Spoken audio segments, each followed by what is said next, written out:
My name is Martin Maddock with the Witness to War Foundation. It's June 4th, 2019, and we're at the Dwight D. Eisenhower Presidential Library in Abilene, Kansas. Sitting with Mr. Bob Cook, C-O-O-K, served in the European Theater of World War II in the United States Army. He's a member of the 101st Airborne, 507th Parachute Infantry Regiment. How you doing today, Bob? Doing fine. Glad to hear it. Thank you so much for joining me this morning. My first question is, where are you from originally? Originally, I come from western Kansas, Sherman County. So when I was drafted into the service through the Sherman County Draft Board. Well, tell me about growing up in Sherman County. What were your folks like? Oh, I grew up with a single, mom was a single parent with 3 kids. And we lived on the farm. I did a lot with my granddad. And I had a lot of responsibility to get the chores done, take care of the livestock, and that was my main thing. And going to school through the 8th grade to a one-teacher schoolhouse. Was the Depression pretty tough on your family? Oh, it seemed to be back in the 30s as a depression, and seemed like we got rain, but it always came in floods. They'd have two rains a year, but we still got a normal amount, but it all run down the creeks. So it didn't do the crop much good. We had a lot of jackrabbits and a lot of grasshoppers, and everybody had to learn how to take care of them. Now, have there been a military history in your family at all? Fathers, uncles? No at all. None that I know of, anyway. So before you were drafted, tell me about the day of Pearl Harbor. What do you remember about that day? Well, I remember Pearl Harbor when it was on a Sunday when the Japanese hit. And Monday morning when I was in high school, and everybody went to the auditorium and turned on the news to listen to Roosevelt declare war. Did you know you'd be joining the military soon? Yeah, I was 17. So they drafted you out of Sherman County. Where'd they send you for training? Well, I went training. I went to California, took my basic, and that's when I decided I'd join up with the paratroops, and I enlisted in them. Why did you want to do jump school? Well, when I was going in, there had been so many older people with the younger ones, and they kept falling out. And I just figured that wouldn't be a bad thing for me fighting with a bunch of these older people. So I just joined up with the paratroops. And where'd they send you for that training? And then I went to Fort Benning for that schooling. And that was 5 weeks training. And we started out with around 2,200 in our class, and I think 1,100 graduated. Everybody got washed out because they couldn't take the training. Do you have any memorable jumps? Oh yeah, I took 4 jumps. Then that was in November, and that just happened to be we got a week's furlough, and I went home, come back, and made the 5th jump, and that's when I qualified. So after Fort Benning, where'd they send you? Then we went to Camp McCall in the 502 parachute training, and I'm not sure just how long I was there. It seemed to me like, if I remember back, very likely about 3 months, because that put us over the winter. And then in May or May, we got on the Queen Mary and came overseas. And approximately when was that? That was in June. I don't have quite the dates on it, but... What year? Was that 1944? Yeah, it must have been. It was just after D-Day, because I was on Queen Mary on D-Day, and Roosevelt died too while I was coming overseas. So Truman took over as president. So coming by the Queen Mary during D-Day, what did you hear about the invasion? Well, they didn't give us too much, but we had news every day on what was going on, and we was come over as replacements. The whole bunch was replacements. We wasn't in a group that was going to stay together, and we knew that. And I'm not sure just who I did join up with. I think the 82nd, but I'm not sure. It could have been the 101st at that time, because after the war was over shortly, the fighting was over anyway. And then I went to Berlin. Yeah, where'd you arrive in Europe? Where In Europe did you arrive? Was it Le Havre? Yeah, I went to Le Havre. That's England there. That might have been where we got off, I believe. And then we crossed the Channel, and then we went to Auxerre, France, which is the southern part.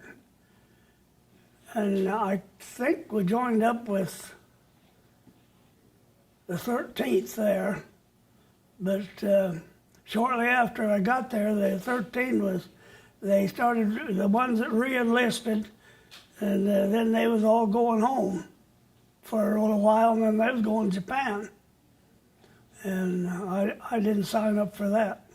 Had they seen a lot of fighting? Yeah, a lot of these had been old, and a lot of them were going to be military people too. Well, what do they look like? You're coming into a war zone. What did those veterans look like? Oh, just normal people. Okay. They didn't look tired or. No. Yeah, they were tired, I guess. I was tired too, but I didn't know any different. So you've crossed the Channel. You meet up with the 13th. Where do you go from there? Oh, from there we got on a train and went to Berlin, and we started. The first thing we did to do for the war effort, I think, is we got into slave labor camp. The Italians. There was 5,000, the number on them, I guess, as I remember. And we had to get them ready to move them out.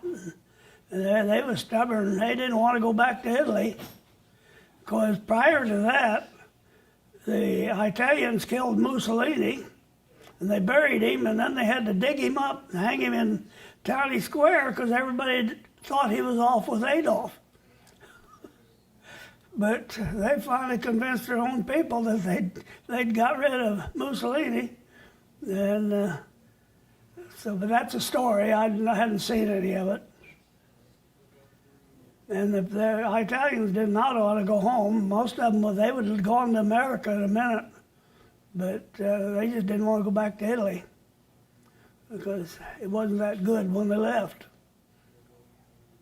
But there was a lot of them that even left their babies so they could get them transferred to America, but that didn't work. In the process, the hospitals come in and took them over, and they found most of the mothers. I'm sure they found them all, but these were newborn babies, most of them. They weren't big enough to talk or nothing. They was babies. They needed a lot of attention. How did that affect you at the time? That bothered me a little. Kind of brought back some old memories and when I was little. It's rough to see children suffer like that. Yeah. How long were you working with the Italian POWs? Not very long. I'd say probably 2 weeks. I'm just guessing. And what was your next assignment? Well, no, that wasn't even while I was doing that. In the evening, sometimes I got to pull on the Eisenhower's area where he was living, and then the group and everything pull guard at night. We pulled guard around the clock on the compound where he was at. There was somebody there all the time to keep outsiders from out and insiders in.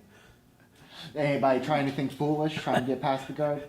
No, I never had any problem. I've heard things, but not with me. I didn't have any problem. And so your assignment after that? I think consignment after that's when I didn't have enough points. They used a point system to get you out of the service when you wanted to go home and get out of it. I was just lucky enough. I got with the wrestling team and tried out for it, and I was good enough, and I made it. I made the wrestling team. Then I lived off base. There was 18 of us out of the paratroops that had made it, and we wrestled civilians and the wrestling profession, and did that till I got enough points to build up to go home, and they had to take. So when I got home, I went on USS Wilson, Liberty ship. So coming back. That's quite a way to earn points to go home. Yeah, quite a way, but everybody was in the same boat there, but they just couldn't. They had to have some way to get the ones that had been there the longest to send them first that wanted to do it. So that's kind of the way I remember it. Yep. So when you got home, what was your homecoming like? Oh, it was nice. Yeah. Get home and see my friends what was left. Joined up with the VFW and the Elks and the other programs. It was interesting getting back on feet on the ground. And what'd you do for work? I went into farming and then soil conservation work. There was a lot of that being done, and I got in on that in civilian life, and partly in construction. And Eisenhower got back, he run for president, and he had good ideas. They put in the road system, the interstate system. And of course, he'd seen what Germany had during the war, but I know when we came up through Germany, every bridge was blown. The Germans, they wasn't going to give you anything. Well, what were your impressions of Eisenhower? What did you think of the man? I thought he was all right. I liked him, although I never did meet him. I liked the presentation.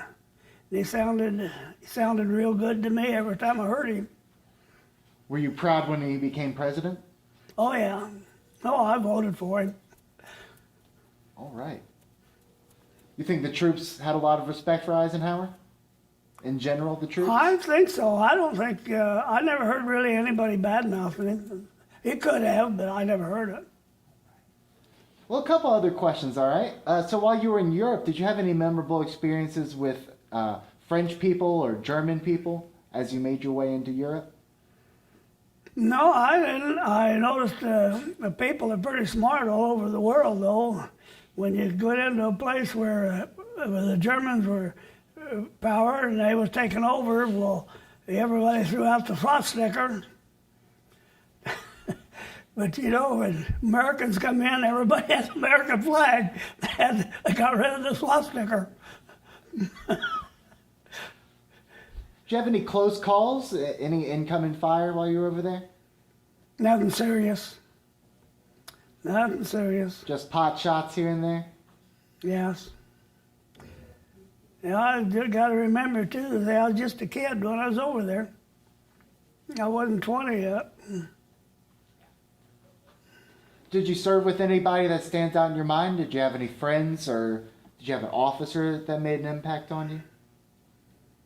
No, not really, because I changed around so much. About the time you got to know somebody, well, I was moved, and due to the idea of coming home, and that everybody didn't want to stop anybody from getting to come home when they had a chance, but. So what do you want future generations to remember about World War II based on your experiences? I don't know. I don't really have anything definite, but